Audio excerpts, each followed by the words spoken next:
On the surface, Democratic Senate candidate Heitkamp does not appear too worried about the Republican opponent she will face. I am so proud to be a North Dakota Democrat. We are as strong today as we were 20 years ago when we first elected Team North Dakota. Heitkamp says North Dakota needs a senator who would put politics aside, put country first, and do what's right for North Dakotans and the American people. I got into this race because Washington's a mess. We have too many senators and congressmen taking care of themselves, taking care of their powerful friends, and blaming someone else when they fail. Meanwhile, we are falling deeper into debt.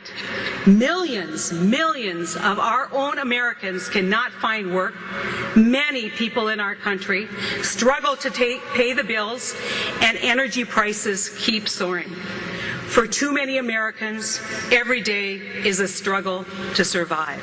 Heitkamp says North Dakotans have had it, Americans have had it, and she has had it. I'm running for the United States Senate because we need more people in Washington who will stop worrying about their political careers and start worrying about the future of this country. Heitkamp spelled out a few of her campaign themes at the Democratic MPL State Convention in Grand Forks this weekend and took some jabs at her potential Republican rival, Rick Berg. This country needs more people like Kent Conrad and fewer people like Congressman Rick Berg.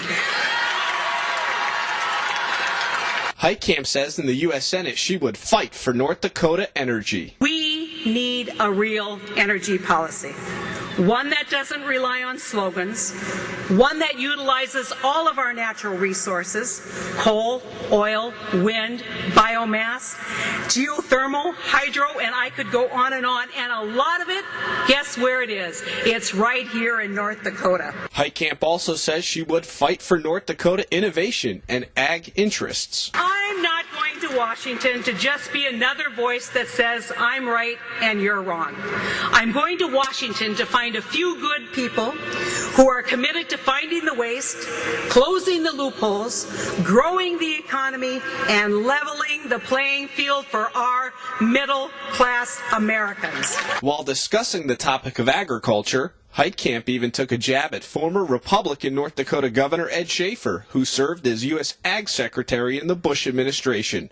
Heitkamp credits Democrats for the current farm bill, which is set to expire. Let's talk about just a little bit, about the history of that farm bill. Do you know who opposed that farm bill? Speaker of the House John Boehner. Yep. Do you know who vetoed that farm bill twice? George W. Bush. And do you know who was the Secretary of Agriculture when George Bush vetoed that bill twice? Ed Schafer. Now, just a hint, this year that bill will expire. What will replace it will depend on the leadership that we send to Washington, D.C. Make no mistake.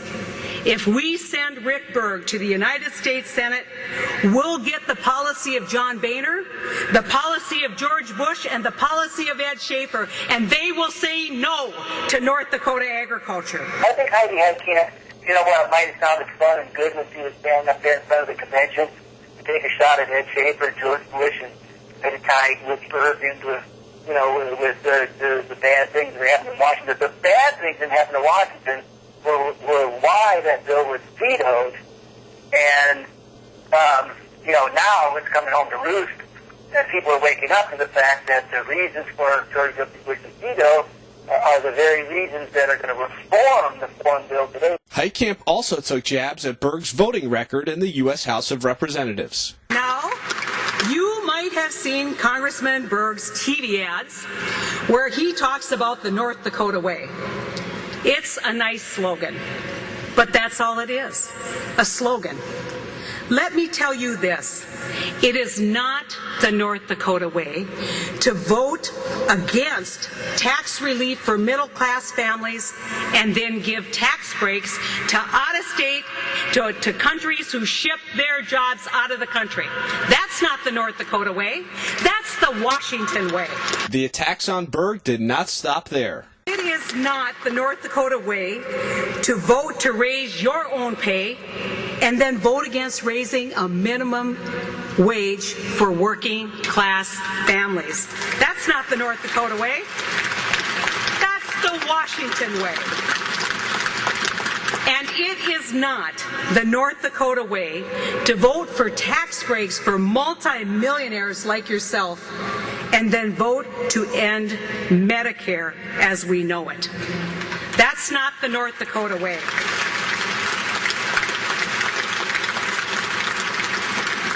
That's not the North Dakota way. That's the Washington way. And the Washington way is Rick Berg's way. Heitkamp even took some time to send a message directly to Berg. If Congressman Berg is listening, and I know his campaign is up here somewhere videotaping me, they have more videotape of me than my mother does, let me tell you. I hope Congressman Berg hears this. We do things differently in North Dakota. It starts with standing up for our own and working together to get things done. That's the North Dakota way. North Dakota Republicans will nominate their U.S. Senate candidate at their convention in a little under 2 weeks. Congressman Rick Berg is competing against businessman Dwayne Sand for the nomination. I've reached out to the Berg campaign for a reaction, and we'll get that to you as soon as I can.